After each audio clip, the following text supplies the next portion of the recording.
now. Right, thank you for coming, everyone. It's important that we turn up for things that, the more people we can get out involved in stuff like this, the better chance we have of fighting the tide that's raging against us at the minute. Everyone saw what happened with the Lewisham A&E this week. The decision that was taken by Jeremy Hunt to close it was overturned, basically because local communities got involved and said, you're not closing our A&E. It was too far to travel, it was unacceptable. They challenged it in the High Court and it was overturned, and Jeremy Hunt's been found to have been acting illegally. As far as what's going on with fire service attacks on privatisation, the cuts and the pension attacks, a lot of what they're doing is, if it's not illegal, it's at the very least it's immoral. So we have seen this week that if you're prepared to take a stand and get out there and do stuff and engage the community, you can make a change. And we're here for Iain Duncan Smith. He's head of the Department for Work and Pensions, and I've got to say he's a despicable man, because this is the guy who told people that you can live on £53 a week, and then he went and ordered a £39 breakfast paid for by us, right? He's taking a piss at the end of the day out of us. You've got the ATOS. That company, I think something like 600,000 of their assessments have been challenged in court because of how atrocious they've been. They've been telling people that are suffering with cancer that you're fit to work. They've been telling people that basically are disabled, are dying, that they're fit to work. And there was a woman, I think her name was Louise Woodward. She was told by ATOS after an assessment that she was fit for work, and that was after she had a double heart and lung bypass operation. Her husband received her letter for return to work from ATOS the morning she died in hospital, and he was there with the mail opening it up, and his wife was dying in hospital, going away as complications from an operation. That's the kind of people that are in charge of us at the minute. Iain Duncan Smith, you've got that leech and the criminal Jeremy Hunt. All these people, they're preying on the poor. And I had a row with someone following the Boris Johnson's mayor's questions in London with the London firefighters a few weeks back, when I said that the attacks and the austerity affect the poor hardest. And she said to me, well, that's a twisted argument because rich people get fires too. And she's right, fire doesn't discriminate, but you only have to look at your own brigades, at your super output areas, and they're generally the areas of your towns and your cities that are the highest deprivation. And that's why free smoke alarms don't go to what's considered to be rich areas of our societies. They go to the people that are the hardest off. So any cut that they make, any fire station and job loss that they make is going to affect those people the most, because we're the ones on fire engines and as firefighters that go out and do that intervention work. So if you reduce the number of people that are doing it, then the net result is there's going to be an increase in fire. I don't need to tell you guys that, but it's important that we get these messages out to the MPs and the councillors and to the public. And this is why we say that we save people, not banks. Because bad banking practice and criminal, corrupt, rogue politicians that allow them to get away with it are the reason why we've got this austerity. We had RBS this morning announcing they're making billions of pounds of profit again. They've been bailed out by us. And George Osborne's saying he's waiting for the right sale. George Osborne's saying that he's waiting for the right sale for the public. All that means is it's going to get split up into good debt, bad debt, and the toxic bit is going to be what's left of us, and we're going to have to continue paying for it. And that's why our contribution increases in our pensions have had nothing to do with the pension situation. They've been going to the black hole of deficit. They've been literally robbing food off children's plates to pay for their bankers to go and have their bonuses. And at the minute, there's a lot of apathy out there, and we need to change that, and this is what this is about. And this is about telling the public that we save people, not banks, and we do that through prevention work and education, and we need firefighters and fire engines to do that. And also we do it crucially through the emergency response. So when they dial 999, we turn up. And that's what the lieutenant from America said at the recent London protest. When the public call, we turn up.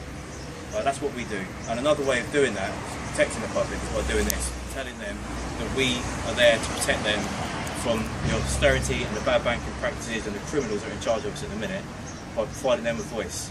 Because a lot of people don't have a voice at the minute, so we can do that. We provide those that haven't got a voice, and those of us that are waiting to find a voice, we're providing them with a voice as well. So your colleagues back on watches and stations, tell them about stuff like this, make them engage with what's going on, because just as we see with Lewisham, if we're prepared to take a stand and do something about what's going on, we can make a change. I'd just like to thank you all for turning up. Some faces that I've seen before, some that I hadn't, so obviously the message is getting around. Thank you for coming.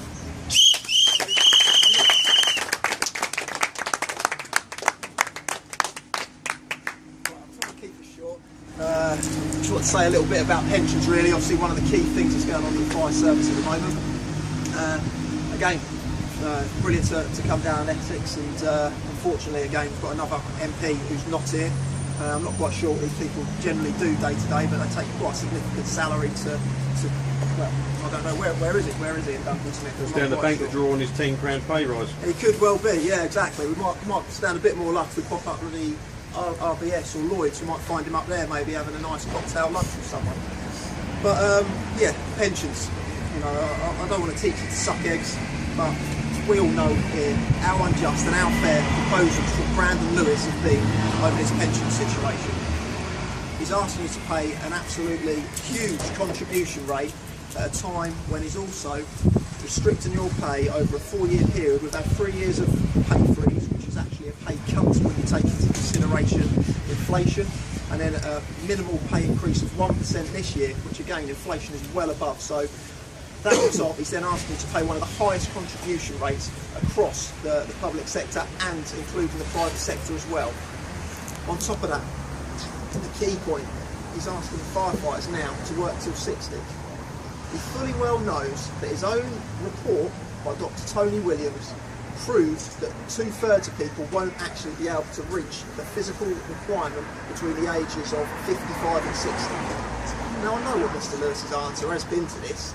Quite like many people who sit up in the higher echelons of public service, it's been a slopey shoulder approach. He said that he's going to not implement any fitness level nationally, knowing fully well that there's fitness levels across the board, across all of our brigades, which are now looking to implement a 42 VO2 max, which is why Dr. Tony Williams looked at that level. So to try and bypass that by saying he's not going to implement it nationally is quite cowardly. On top of that, employer-employee contribution rates, one of the lowest ratios across private and public sector. So again, you're putting in so much money, you know, you're putting in vast amounts of money, and they're paying one of the smallest amounts as an employer's contribution. And this is just one of the many things that's just unjust and unreasonable with the proposal that's come out from Brandon Lewis. And it's really disappointing as well, that at a point when he couldn't even confirm some of the finer details of his proposal, that he also threatened you that you must accept it within a 14-day time period in his recent letter. Despite the fact that, as I said, he can't confirm exactly some of those finer details. So it's really, really disappointing that we've got a fire minister now which is forcing our members, the frontline firefighters, to accept something which is unworkable, unachievable and unsustainable. What I'd like to happen, I'd truly like Brandon Lewis to come back to the negotiation table. I'd like him to have some proper negotiations based on the review that his government paid for and based on the findings of that review. And come back with some proposals that are realistic and fair, that firefighters can achieve as one thing, and which is also safe for the public. Having 60-year-old firefighters, whilst there will be some people who will be able to achieve that, don't get me wrong, there will always be, you know, a select few. The vast majority of people aren't going to be able to. And when that happens, they're going to be mass dismissals and people out of a job without a pension as well. So it's just completely unrealistic and unfair. So again, I'd like to thank you all for coming in today. We've tried to put our message through to an MP and, you know, get it out there, and hopefully they'll be able to, you know, make some change up in Westminster. But barring that, if they don't listen, I feel we've got no other option. Thanks for coming.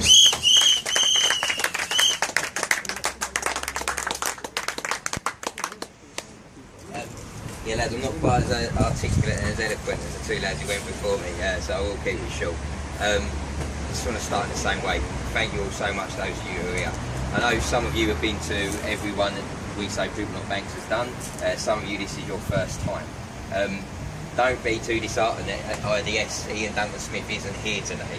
I'll let you in on a little secret. MPs don't work that much. Every MP we have visited has not been in his office. Okay, they've had to reply afterwards, they've had to reply through the media, the radio, the newspaper, and we guarantee we will get a reply from this fellow afterwards. And I also guarantee you it will be full of falsehood and lies and interpreted statistics. Talking about the ones we've already visited, for those of you that haven't been here before, this started by, we went to see Brandon Lewis, our fire minister. We went to see him in Great Yarmouth. He wasn't there.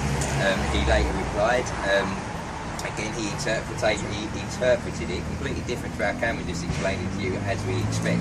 But we got a response from him. We went to see Eric Pickles. He wasn't there. We left him a little present in his flag bracket, and he replied afterwards as well. Iain Duncan Smith will do the same. We absolutely have to continue doing this stuff, and we have to build it up time and time and time again.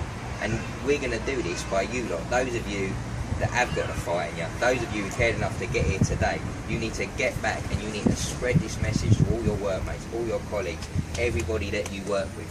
You need to start by telling them why you was here, why this is important to you, defending your lifeblood, your family's lifeblood, the pay that is going to pay for your families for the rest of your lives.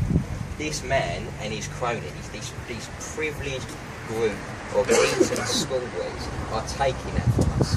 And this is what you've got to tell to your colleagues. I know firefighters. I know what the type of people your workmates are, even though I probably haven't even met them all. They would not let somebody like this take from them or their family in any other scenario. They would not let one of these people walk up to you on the street or walk up to your wife or your children on the street and take money out of their pocket. They would not let this man into your house and take your food, take the money you pay your mortgage with. You would not let him do it. So do not let him do it with a pen and paper. Don't let him do it with legislation and tricks and media propaganda rhetoric crap that they vomit at us every single day.